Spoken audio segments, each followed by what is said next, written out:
இஸ்லாத்தில் வந்து ஹலால் ஹராம் 2 விஷயம் வரும்.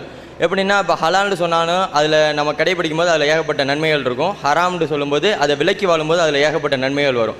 சாதாரணமாக ஒரு விஷயம், பாத்திரத்தில் உள்ள திரவத்தை வந்து ஊதி சாப்பிடும்போது சூடான பாத்திரத்தை நம்ம வந்து ஊதி குடிக்கிறனால அதில் என்ன இருக்குது அப்படின்னு சொல்லி சின்ன வாக்குவாதம் வைக்கிறாங்க. அதில் எப்படின்னா நம்ம கார்பன் டை ஆக்சைடு தான் வெளிவிடுறோம், அது வந்து அந்த திரவத்தில் கலக்கிறதுனால நமக்கு திருப்பி அதை குடிக்கும்போது நம்மளோட உடம்புக்கு கெடுதி இந்த மாதிரி இருக்குது. இதே வந்து நம்ம சாங்ஸ் கேட்கும் மியூசிக் வந்து ஹராம் இருக்குது. ஆனால் மெலோடி சாங்ஸ் வந்து மனசு கஷ்டமான நேரத்தில் கேட்கும்போது மனசு வந்து ரிலீஃப் ஆகுதுன்னு ஏகப்பட்ட பேர் சொல்லியிருக்காங்க.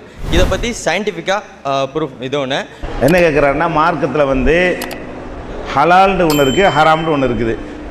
ஹலாலான விஷயங்களை செய்யும் பொழுது நமக்கு நிறைய நன்மைகள் கிடைக்கின்றன. ஹராமான விஷயங்களை செய்யும் பொழுது தீமைகள் கேடுகள் ஏற்படுகின்றன. அப்படி இருக்கும்போது ஊதி சாப்பிடாதீங்கன்ற மார்க்கத்தில் சொல்லியிருக்குது. ஊதுனம்னு சொன்னால் என்னவாயிரு, நம்மள்டேருந்து கிளம்பி போகிற அந்த கிருமிகள் மூலமாக திருப்பி கேடு வரும்னு கண்டுபிடிச்சிருக்கிறாங்க. அந்த மாதிரிலாம் இருக்கும் பொழுது மியூசிக்கு மார்க்கத்தில் கூடாதுன்னு சொல்லியிருக்கிறது. இந்த மியூசிக்கினால என்ன கேடு வருது? மியூசிக் மார்க்கத்தில் கூடாதுங்கிறீங்க. அதில் சும்மா லைட்டான மியூசிக் இருக்குல்ல, கரடு முரடாக இல்லாமல், அந்த மாதிரி மியூசிக்குகள்னால என்ன கேடு வருது?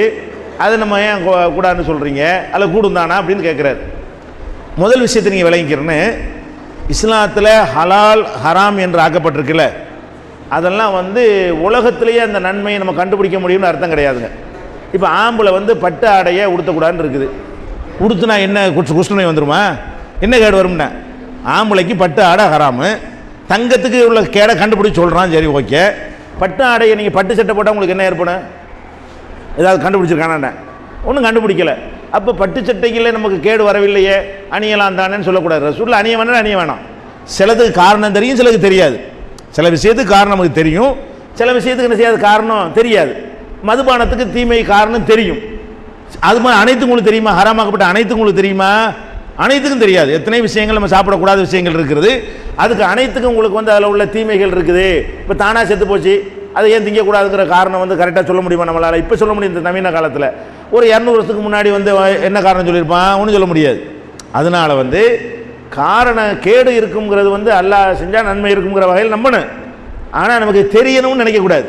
மார்க்கத்தில் தடுத்துட்டாங்கன்னு சொன்னால், இது தடுத்தாலும் எனக்கு இதில் வந்து கேடு இல்லை, பீர் குடிப்பதில் எனக்கு எந்த கேடும் தெரியவில்லை, நீங்கள் பெரிய பெரிய ஹார்டான ட்ரிங்க்ஸ் சொன்னால் நாங்கள் ஒத்துக்குருவோம், அது இந்த சாஃப்டானது தானே, இது இந்த பீரு ஒயின்லாம் என்னது போதையில் சாஃப்டான விஷயங்கள் தானே, இது சாஃப்டாக இருக்கிறனா நாங்கள் நினைஞ்சுக்கிடுவோம், இதை நாங்கள் குடிச்சிக்கிடுவோம், இல்லை லைட்டாக தானே இருக்கிறது, நாங்கள் என்ன போதையில் தடுமாறவா செய்கிறோம் அப்படிங்கிற மாதிரிலாம் இதுலையும் கேட்குறாண்டா. மார்க்கத்தில் ஒன்றை தடுத்துட்டாங்கன்னா அதோட சரி, தடை தான். காரணத்தை தேடி அலையலாம், கண்டுபிடிக்க முயற்சி பண்ணலாம்.